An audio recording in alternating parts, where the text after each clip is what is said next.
How you doing today? Oh, not too bad. How about you? I'm fine. Oh, that's good. Yeah, I'll breathe in a little bit of smoke the last couple of days, and I don't know. Yeah. Kind of affecting all of us a little bit, but Yeah. we'll get through it. There's probably more to it, like you were saying earlier. Yeah. Yeah, I think there always is. They got to keep a lid on the real information so people don't panic and start going all up in arms, Yeah. But anyways, yeah, you mentioned that we're coming to the end of the sixth day in prophetic time, and it's like I was thinking about that too. And the article that you sent me is called "The Fig Tree Blossoms," and I thought that was pretty interesting. That the timing of this article, and I thought maybe, if you like, maybe we could read through it. And I had something else that I also found that was on the same plane as this in that book, Magisterium. Really? All right. Yeah, I thought maybe we'd just sort of, read those two together, maybe, if you don't mind. I don't mind at all. All right. I'll get my reading voice going here. It's a little smoky. There we go. Okay, fig tree blossoms. Tzitzit. That's the definition of blossoms, buds, and leaves. The budding of Aharon's staff with flowers, or tzitzit, is an early sign of obedience rather than rebellion against Yahuwah. And you can see it at Numbers 17. Yahusha used the fig tree symbol for the scattered tribes of Israel. Its blossoming in the end times is a sign of his soon return. Matthew 24:32 through 34. 7 women who desired to be called by the name of one man are mentioned at Yeshayahu 4:1. The next verse says, the branch, or staff, of Yahuwah will be beautified, reminding us of Aharon's budded staff. The flowers budding are directly related to fruit, produced by obeying the commandments of Yahuwah. The name the 7 women desired to be known by, Natsarim, or branches, takes away their former shameful name, Christianos, that held them in their rebellious pattern. Wearing the tzitzit, or blossoms, on our garments indicates our desire to be obedient to the Torah, or instructions of love. The awakening is taking place around the world right now. We are Yahusha's ambassadors, spreading the word of his soon return to reign. Be restored to favor by obedience to the 10 commands. Yahusha wore tzitzit. A woman who was hemorrhaging for 12 years had spent all her money on doctors but was uncured. She believed only her touching the tassel of Yahusha would heal her. And we can find that at Luke 8:43 to 48. And she did so and was instantly healed. Yahusha told her it was her belief or trust that made her healing possible. First belief, then obedience. It's like page 2. Let's look at the first mention of the tzitzit and their purpose. Numbers 15:37 to 40. And Yahuwah spoke to Moshe, saying, speak to the children of Israel, and you shall say to them to make tzitzit on the corners of their garments throughout their generations, and to put a blue or purple cord in the tzitzit of the corners. And it shall be to you for a tzitzit, and you shall see it, and you shall remember all the commands of Yahuwah, and shall do them, and not search after your own heart and your own eyes, after which you went whoring, so that you remember and shall do all my commands, and be kodesh, or set apart to your Elohim. The color blue or purple, or violet actually, is a Hebrew word. Tekelet is a color of royalty, and is associated with the indigo shade of the sky and the sea of glass around the throne of Yahuwah, described at Revelation and Yechezkel. The color is related to lapis lazuli, a rich blue purplish stone some believe may be the type of stone Yahuwah etched the 10 Commandments into with his finger. Sapphire is a stone with royal attributes also. In any case, we're certain the cords worn by Yahusha were not white, as the Orthodox Yahudim wear. The blossoms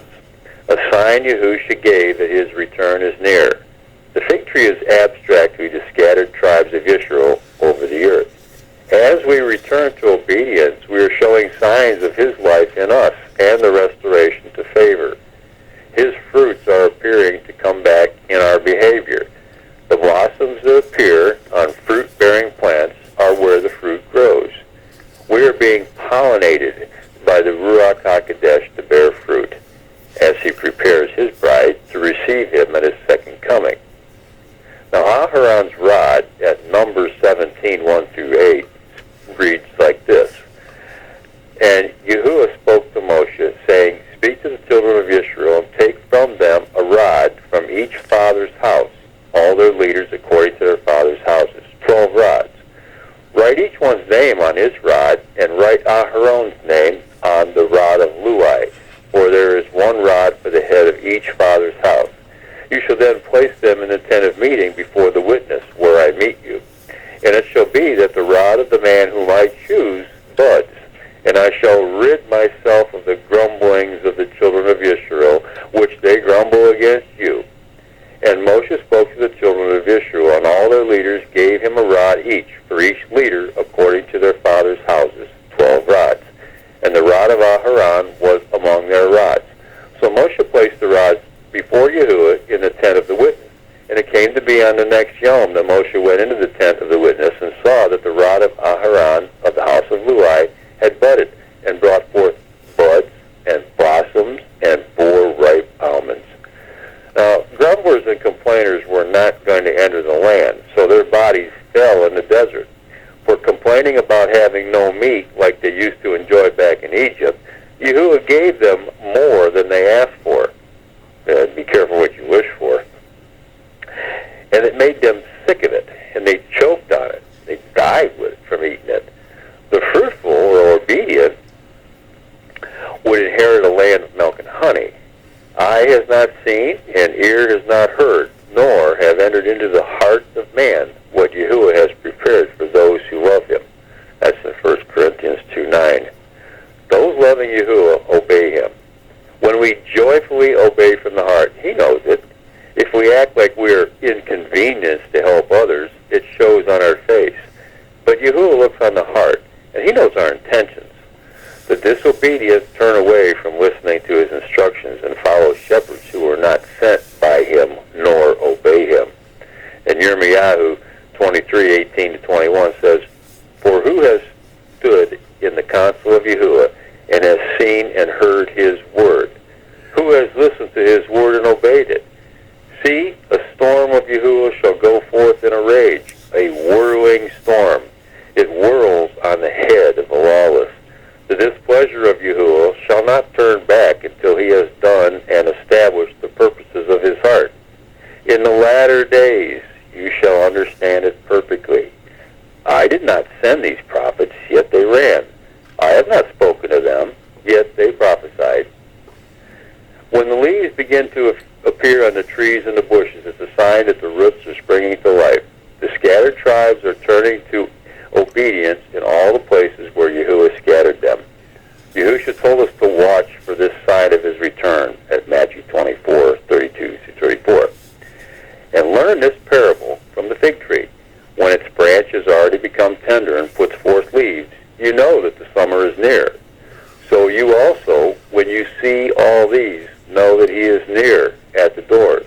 But truly I say to you, this generation shall by no means pass away until all this takes place. Are you ready to obey yet? If you hear and understand this, then you are one of us. I am the vine, and you are the Natsarim. That's John 15:5. Belief and obedience become perfect only when together. Now, I was looking through the book Magisterium, and I came across this page, and it really kind of stuck out to me when I read this article from you, and I'll run through it real quick. It's not real long here. Yahusha in us makes it possible to recognize good or bad Torah, or instructions. The only deliverer and judge is Yahusha. Individuals who determine the outcome of others make themselves above Torah, in other words, the eternal covenant. By the measure they use to judge, they will be judged. If we have properly understood Yeshayahu 8:20 and 551:7, we must first know what is upright, and that we do not fear the revilings of men. We can determine good Torah and bad Torah. Behavior is the good or bad fruit from what instructions a person accepts as truth. If anyone knows Yahusha, they guard his commandments. If they claim to know him, but do not guard them, they're liars, plain and simple.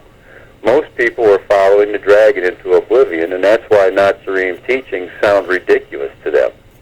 The Natsarim have always been accused of being heretics by the circus fathers, yet are the original followers of Yahusha. Remember, Yahusha said, Ani hagafen atah Natsarim. In other words, I am the vine and you are the Natsarim. So, who is restraining who? The restrainer is the evil one, not the Ruach HaKodesh, or Spirit of Yahusha. The restrainer will be taken out of the way when Yahusha returns. The false teachings of Christianity have everyone disobeying the everlasting covenant. All that right there is the restrainer at work, the false teachings of Christianity. Yahusha is activating his end-time watchmen. Run to Yahusha, the fountain of living waters. Everyone in agreement with each video is responsible for sharing them because people are perishing and drowning in lies. Notice all the videos that teach nothing of vital importance, but are window dressing on a sinking ship.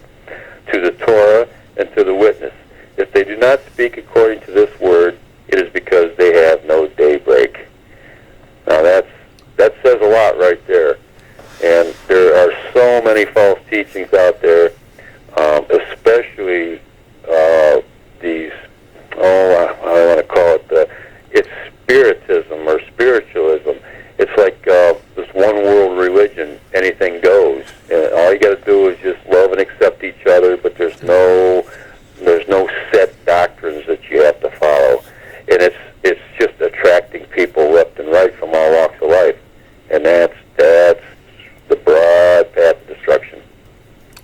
So I thought all these things kind of went together pretty well here. Don't you, Lew? I do. And, when people hear that there's a sign that they need to share, it shouldn't be Gnostic. It shouldn't be Gnosticism or knowledge. It should be, that's what everybody's doing. They're analyzing the Hebrew words by defining the meaning of each letter. That's not the way you do it. No. When we learn something like this, and this is a very important sign of his return, because people are starting to wear tzitzit, which are the tassels we're instructed to wear, that he himself wears. And I say wears because he's not dead. He's alive. And when we see him and the scars that he bears for our crimes, we're going to see him wearing tzitzit. He's not a violator of his own Torah. And when we begin to obey, and people that hear things like this video, and they go, wait a minute, I don't have to analyze Gnostically his numeric gematria, adding up his words and trying to equivalate them with other words and trying to find mysterious Gnostic mysteries and secrets. This is an obvious instruction. And if we share this with one person or 10 people that we know, this video, then they'll say, wait a minute, maybe I should be wearing tzitzit. Why am I not? It's for men and women. There's no excuse. And when we see people starting to wear tzitzit, and it can start with something as simple as this video, and explaining why we're about to see him coming, then you'll be wearing tzitzit, you'll be obeying his commandments, you'll be saying what they're for, they're to remind us of obedience, and then suddenly he's coming. It isn't us making him come. We're not doing that, but he's awakening us, and he knew this was going to happen. Yeah, exactly. Yeah, and that's just another sign, that we're closer to, that time when he shows up. Mm-hmm. Yeah, people are wearing tzitzit, and it itself is a sign of his soon return. The blossoms, that's what tzitz means. When you see the fig tree blossoming, That's when he's at the door. He's about to open and come in and take over. And it's going to be very ugly for people who have been disobedient. It says so at, what is it? Revelation 22. Blessed are those doing his commandments. And this is one of his commandments that reminds us of his commandments. So why not do them? That's right. Yeah. Well, you know, in all the years that I've been involved in Christianity, I never remember hearing one time about blossoms and tzitzis and any of that stuff. There was never any talk about that. It totally eluded them, and it's just a religion of confusion. And you're not taught anything. And I don't know. I feel bad for the people that are, you know, stubbornly holding on to the Christian belief system out there, because it's a dead end. Yeah, they invented sacraments. Where's that at? Well, he didn't mention sacraments. These are all lies and futility. Yeah. Yeah, and it's, you know, spiritualism is, you know, making inroads into every facet of life, and, you know, entertainment and government and you name it, and it's just everywhere, and it's very deceiving. Yeah. And even the so-called hardcore fundamentalist Christians out there, they're involved in it too, unknowingly. Yeah. Through some of their actions. It's like even the Sabbath keepers, you know, they think they're keeping the Sabbath and whatever, but they're not staying home on that day. They're going to a meeting house, and they're teaching Christian doctrines, and, you know, it's all confusion. And, you know, how do you get to people like that? Yeah.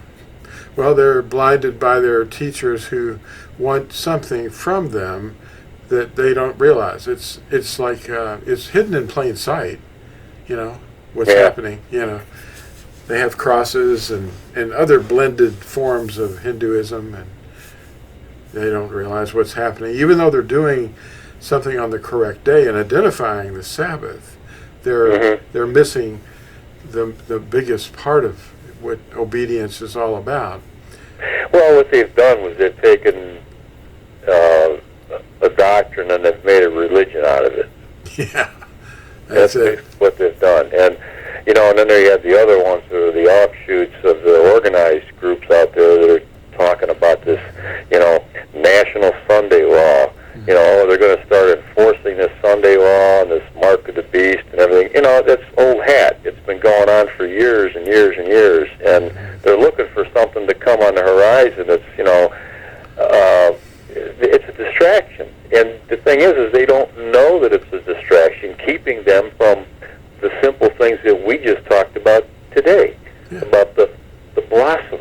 Okay, that's a sign right there, not this National Sunday Law thing. Yeah, I mean, the people that know his commandments can see through the number of the beast and the mark of the beast, because we don't need to know that stuff. No, you know? we already understand it because we're not buying and selling on the Sabbath. That's right. That's what the mark is ignoring that. You know, they don't have wisdom. Wisdom is always going to be one thing, and that's the instructions of Yahuwah. That's right. Yeah. Well, we're almost 20 minutes in. Dan, you want to? Is there anything that really stands out that you wanted to say? Well, just one other thing I did want to add, because you mentioned the word wisdom, and, you know, we're talking about, you know, living in the age of knowledge and information.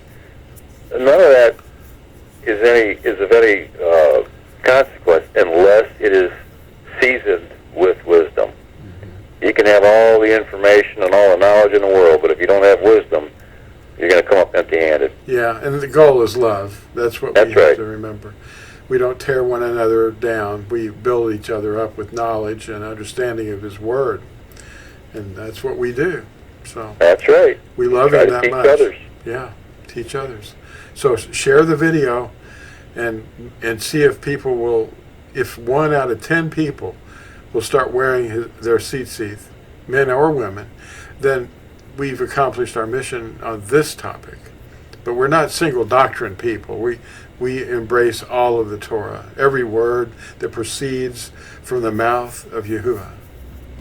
That's right. Well, thank you everybody for watching, and make sure you share this video. And thank you, Dan. Hey, thanks, Lou. We'll see you. Bye.